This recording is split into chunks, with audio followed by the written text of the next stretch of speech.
नमस्कार मंडळी, मी श्रुतिका महागावकर. असं रोज श्रुतिका महागावकर बोलून बोलून मला लक्षात आलं की पहिला माझं आडनाव एकदम शॉर्ट होतं, तांबे. सो ते इतकं शॉर्ट होतं की मला वाटायचं किती शॉर्ट आडनाव आहे. मग त्यानंतर मला देवाने दिलं लांब लचक आडनाव महागावकर. सो मी आता आहे श्रुतिका महागावकर.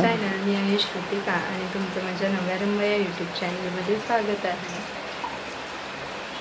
किती छान कपडे घातले तरी आज विचित्राचा रेनकोट तर घालावाच लागणार आहे, कारण पावसाचे दिवस आहेत. आणि आज सिद्धांत रेनकोट घेऊन गेलेला माझा टिफिन आणायला, आणि काय केलं आहे त्या रेनकोट तरी बरोबर काय कळत नाही आहे. पूर्ण आतून वगैरे त्याला ओलं करून आणलं आहे. ते रेनकोटनी मी ओली झाली आहे. पावसाने होईन की नाही माहीत नाही, पण रेनकोटनी ओली झाली आहे. सो आज मला ऑफिसमधून निघायला उशीर झाला, ऑलमोस्ट 7:45 झाले. आणि त्यानंतर मग VVMCच्या बसने यावं लागलं.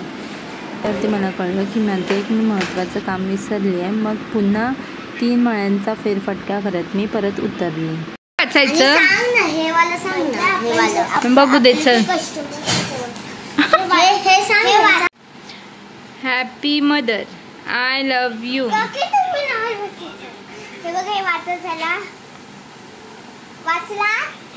वाचला आणि कसं बनवलंय ते सांगा मला नक्की.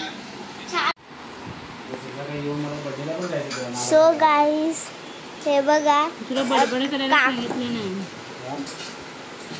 काकी, तुम्हाला करायचं तरी काय काय हो. काकी बघा आता मेहंदी काढतात, सगळ्यांनी गपचूप बघा.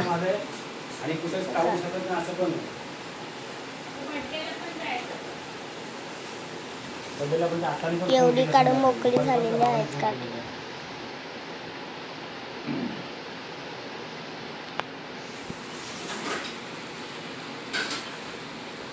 मग मला सोडा इथे केळीचे तुमचे खांब घेऊन काय ते, आणि मग ह्या लोकांना रेडी राहायला सांगा.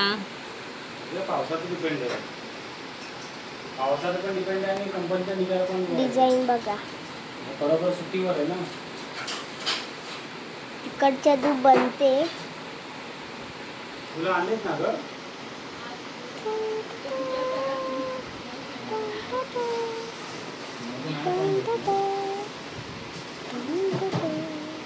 बघा, असं वाटतं की इथे पेपर लावला मस्त. तर बघा पेपर असतो बघा मेहंदी सारखा, तो लावला असं वाटतं.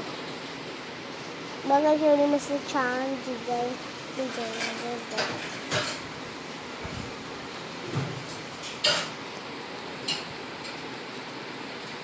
आता आपण पुढची बघूया कशी.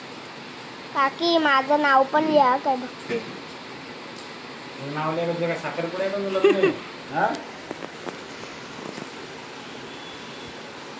बंद करून काढू. पप्पा ओरडले तर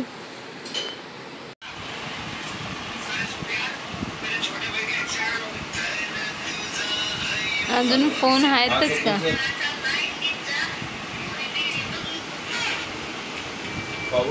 हाँ, सोहानी ब्रीज दोन्ही दे.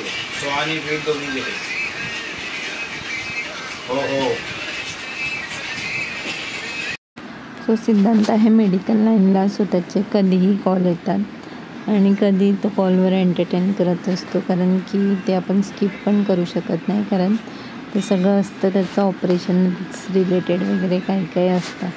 सो असं कॉल वगैरे इग्नोर नाही करता येत. सो आज ना बसमधून येताना एक विचित्रच गोष्ट घडली. बस ड्रायव्हरची कोणाशी तरी थोडीसं बाचाबाची चाललेली, आणि मे बी बाईकवाला होता, कारण की मी मागे बसलेली तर मला इतकं काही क्लिअर नाही दिसलं.